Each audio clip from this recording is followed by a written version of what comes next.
Welcome to the Athlete Brand Advisor Podcast, featuring advice and interviews about athlete branding. Learn how marketing, public relations, and broadcasting can grow your brand. We also have special episodes to talk about recent news, events, and anything in the world of sports. The podcast is sponsored by Pliable, a versatile marketing, PR, and broadcasting company that identifies opportunities and creates tailored content for its clients.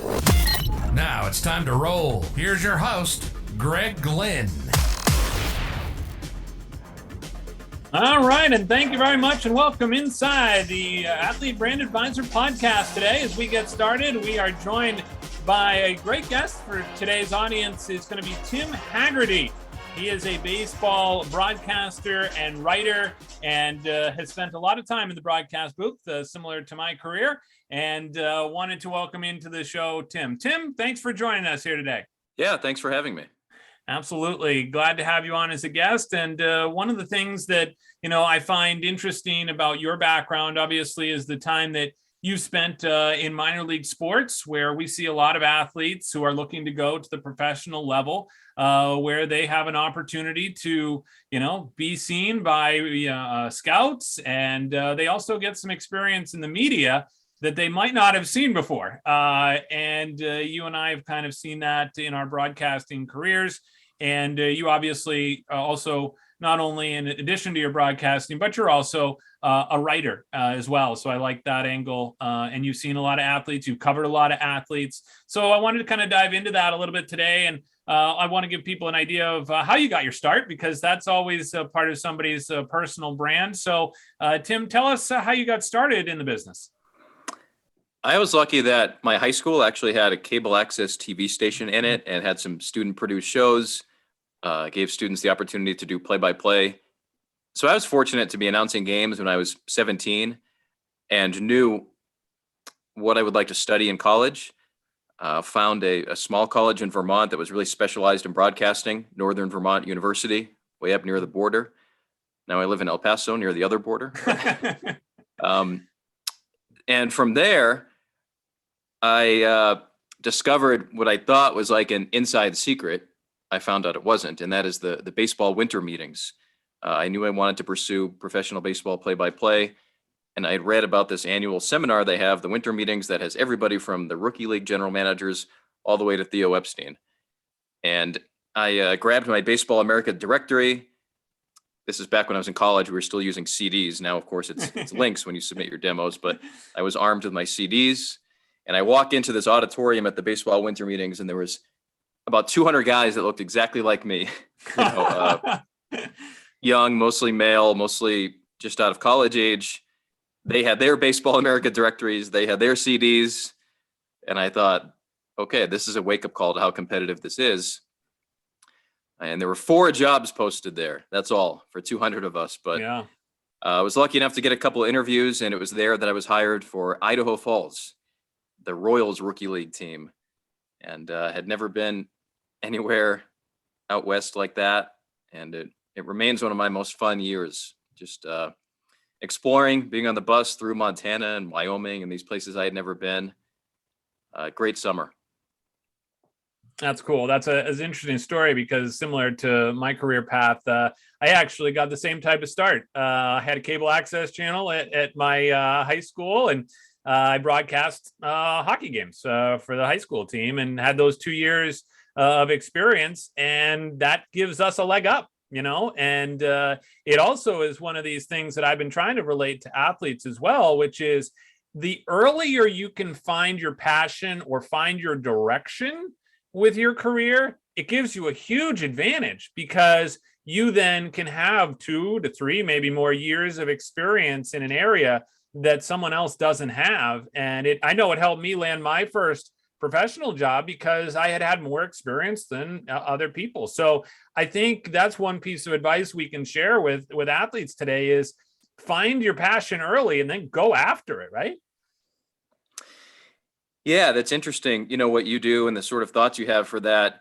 I think that athletes, so many of them, once they reach, professional baseball, of course, in my world, and I'm sure it's the same in your world and hockey and the other sports that you work with, but these men and women were always the best player. I mean, with very few exceptions, if you reached Triple-A baseball or Major League Baseball, you were the best Little League player. You were not just the best player on your high school team. You were the best player in your whole city. So I think that their brains, understandably, get wired to think that there's no doubt in their mind they're going to be a longtime Major League player, make a lot of money, and not have to worry about that. Baseball teams, which I believe they still do, the San Diego Padres, when they draft a player who has not graduated college, they offer this window of time that we will pay for the remainder of your college education as part of your signing bonus. So when they draft a junior, they say, okay, you know, we're going to pay for the rest of it in the winter or online. You can study and get that degree. I've talked to players that don't even consider doing that. I mean, they don't even, I don't know what the ratio is to how many guys do it, but I'm sort of surprised. Some guys have said, well, if I do my job well enough, I won't have to worry about my degree. I've heard that. And, you know, the person who told me that years ago had some injury troubles, never did make it to the major leagues. So I think that's good advice by you. If they can get away from that one-track mind, albeit briefly, of thinking only about on the field or on the ice, I think that would help them. Yep, absolutely. And I think that life after sport is another theme that, you know, when I especially work with professional athletes, they've been in whatever sport it is for however long they've been in it. And all of a sudden, you know, whether it's a major injury or whether it's retirement, they look at themselves and go, what the heck am I going to do? And to be able to fall back on an education like you're talking about and finishing school and taking advantage of the opportunity to have it be paid for, you know, by the team would be an amazing opportunity. So great tip there for athletes listening today when it comes to that. And then, of course, we've got name, image, and likeness now, you know, and everything going on with college sports and the opportunity there. That can also probably be intimidating to some, but it's also a pretty good opportunity when you think about it. When it comes to the athlete's perspective to grow their brand, whether it's on Instagram and Twitter and, you know, Facebook and all these other social media platforms that are out there, that's really a great opportunity for them to build their brand. I'm sure that you would learn a lot more about a player coming in if they had a stronger brand, right, than somebody who comes, you know, from a small town or, you know, out of nowhere and has no social media presence. You know, they don't have much information that you can have on their bio, but the more you learn about them, right, the more it makes them more attractive. Yeah, it's interesting what you do. And to confess, you know, I haven't thought a lot about that, you know, and in my job, I do hope that athletes are accessible to the media. They're willing to tape an interview. I'm so impressed by the Latin American players that come to the United States, learn English to the point that they're able to give interviews. Right.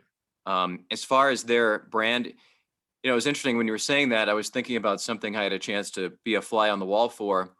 Every major league team now will do a social media seminar. Sometimes it takes place in spring training. Other times they'll travel around to every minor league affiliate, give a presentation. And you and your job, I think you would have been really interested to see this. You won't agree with this, but the first advice was, okay, when it comes to Twitter and Facebook and social media, don't do it. But again, that's from a major league team's perspective, Right. because they know. He went on to explain what he meant by that. And this presentation, it showed two images of Miami Dolphins players from a couple of years ago. And they scrolled through the feed. One of them, the photos of this person are at a charity event, or it's a photo and they're very professional. The other one, it's posted at 3 a.m. He's at a club. He's holding a bottle. And the advice was this the same athlete or a different no, athlete? I'm sorry. Yeah, it was two different Miami Dolphins players. Yep. And the person giving the presentation had a connection to the Miami Dolphins and said, a high-end car dealership called the Miami Dolphins looking for an endorser, looking for someone to appear in commercials, looking to pay somebody to be part of this brand. And he said, which player do you think they picked? So his advice was, if you're going to do it, think about 3 bodies of people. And his advice for those 3 people, one, he showed this photo of this lovely old woman. He said, picture your grandmother. Don't be writing expletives. You wouldn't be saying swears in front of grandma. The next one was this massive crowd. It said, picture your post being witnessed by tens of thousands of people. A lot of times it is. Yeah. Even if you don't have tens of thousands of followers, if you say something and it becomes shared, Yeah. it's going to reach that many people.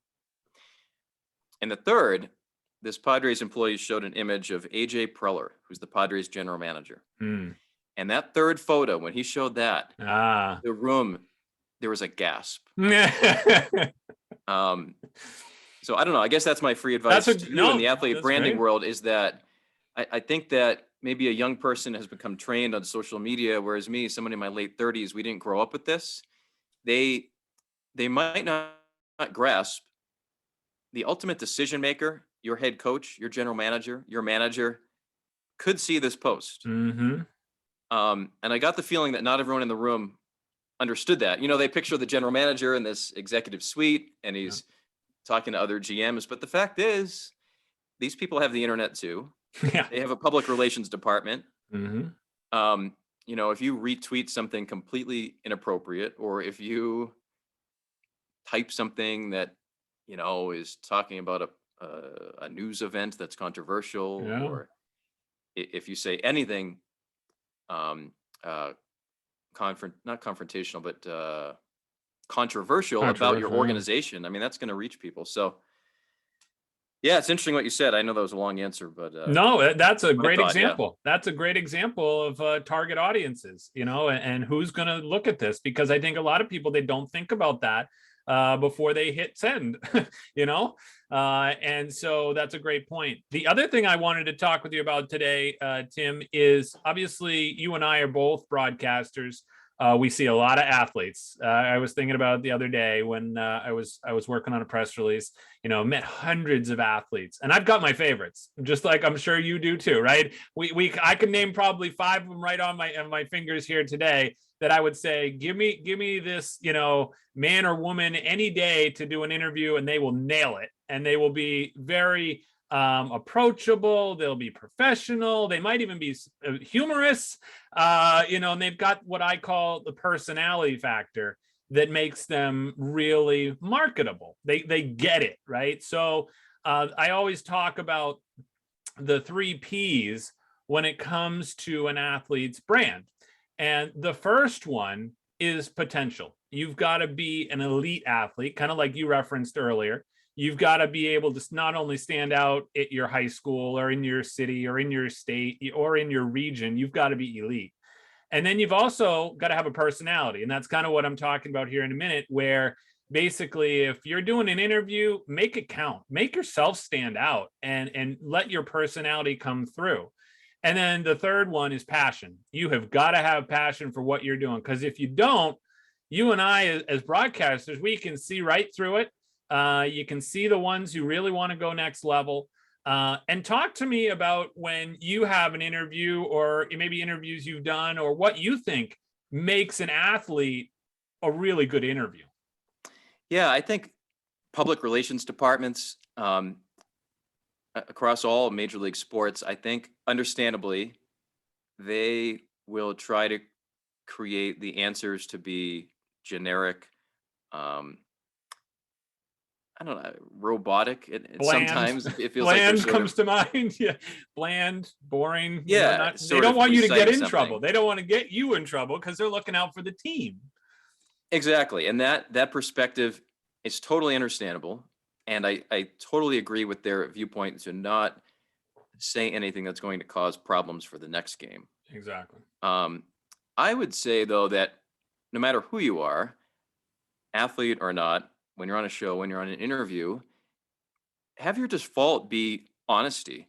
I think the best athlete interviews are when I hear a player say, to be honest with you, I was really disappointed to be sent down from the major leagues to Triple-A, and I regret it, but it really weighed on me for a week. And I think, you know, it really affected my performance. But I remember one time a player telling me, it was actually my wife that sort of said, okay, we've given you a few days to sulk.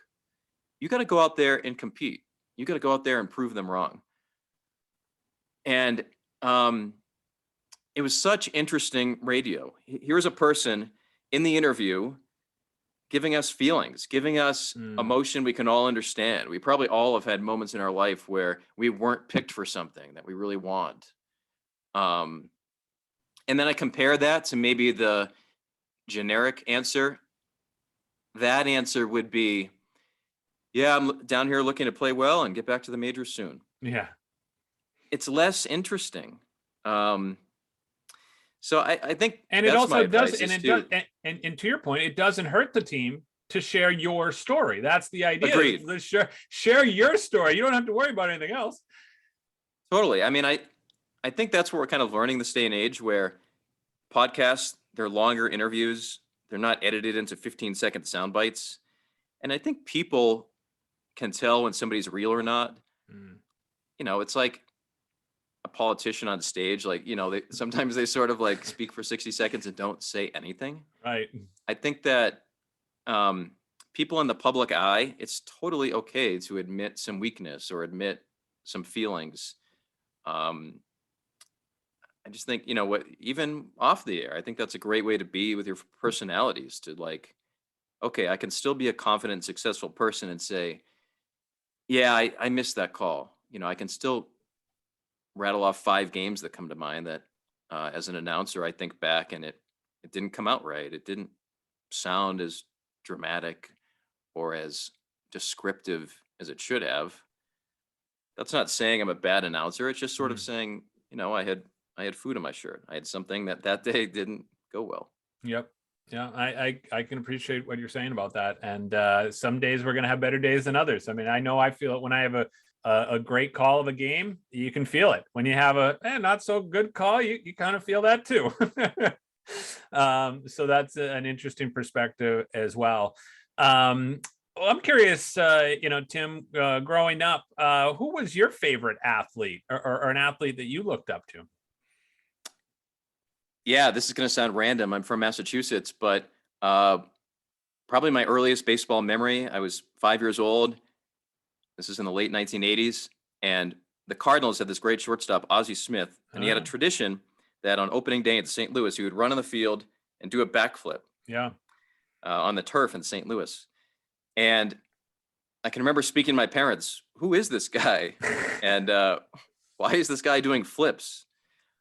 And obviously I was drawn to that. And to this day, I still have his baseball cards. I had a chance to interview him one time, which was a great thrill. And I think about that now because there's been an evolution in baseball. It was so traditional that, things as subtle as pumping your fist on a home run, there were people that were bothered by that you don't act like that on a professional baseball field. And there still are some old school people that looked at that as disrespectful to the opponent. I'm sure there were people in the 1980s that rolled their eyes at Ozzie Smith doing backflips. Right. But here we are in 2022, and he's the first name that came to mind when you asked me that.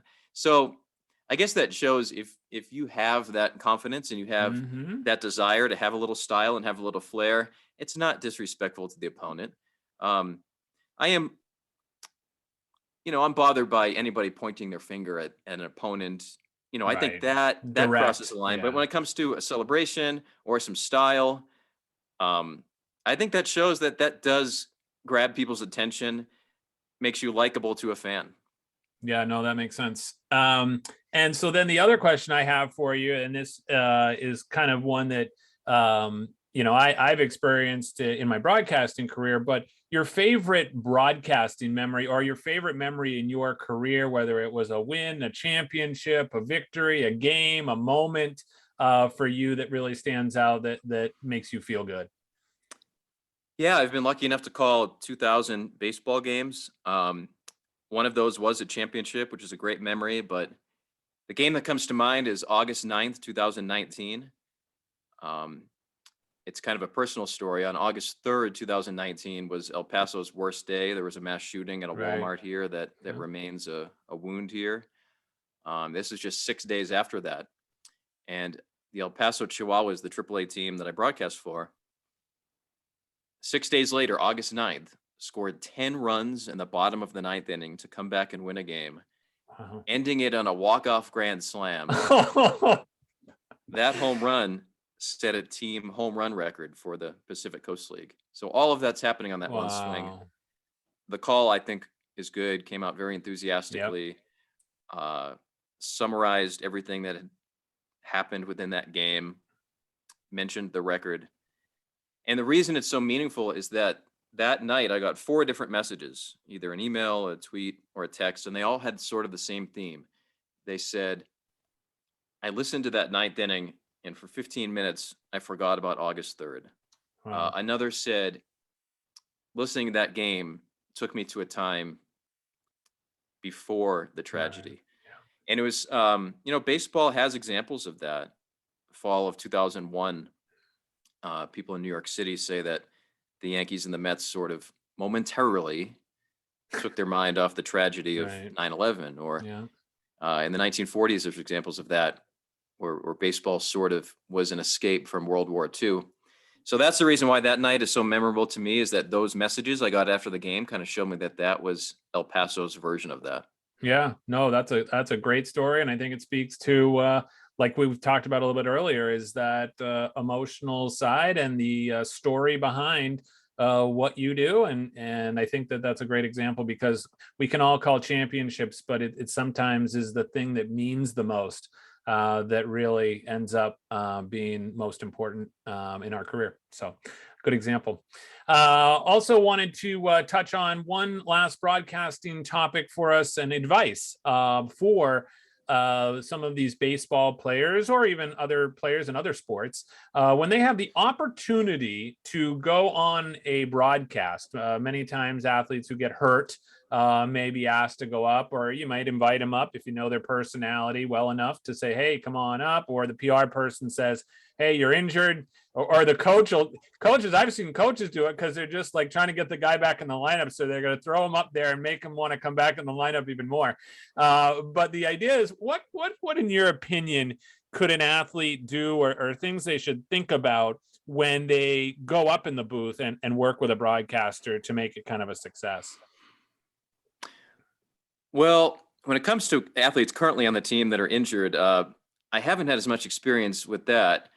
But for former athletes that then want to pursue it as a job, I think there is something that comes to mind that the great ones do. And that is, don't rely solely on your own experience. Gather information on that game and those teams the same way a reporter or a play-by-play announcer would. Jim Cott, who in July is going to go into the Hall of Fame, after his long major league career, pitched for decades, has become a successful analyst, Yankees TV, MLB Network, among others. Mm-hmm. So in 2016, El Paso was playing in the Triple-A championship game, and Cott was the analyst on NBC Sports Network for that game. And the game was on a Tuesday, and Jim Cott, with his resume to broadcast a Triple-A playoff game, could have easily shown up 3 hours prior to the game, sat in the booth, made his observations, particularly about the pitchers, collected his check, and gone home. But Monday, the day before the game, I'm there at media day, teams are taking batting practice, and there's Jim Cott introducing himself to these Triple-A coaches, managers, players, asking the team announcers like myself, who had covered every game that year, about the ins and outs of the team. This guy already has such a resume, but had such a desire to have a good broadcast that he spent what could have been a day off doing his homework.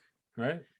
And then you watch the telecast, and he's not talking about Greg Glynn's curveball and how I used to throw it this way. He's not talking about his own career. What he's doing is he's talking about Greg Glynn's curveball, and then he says he's been working on that. The Padres have asked him to do more of that. It was great. Yeah. So I think that's what the great analysts do. I love watching MLB Network, and I think that's so noticeable. The guys who follow the current game. There are a few baseball TV analysts that had great careers, and they're glib and they're bright. But they're sort of like speaking like it's 1992. Yeah. The names that they're mentioning. Yeah. And these are people I respect and they do a good Right. job, but I think it's so noticeable when a guy not only or woman not only has a playing resume, but they've also done their homework. Yep. I would agree with that. And you can tell, I mean, as broadcasters, we know how much it takes to get ready for a broadcast, and you can tell the difference when someone really prepares.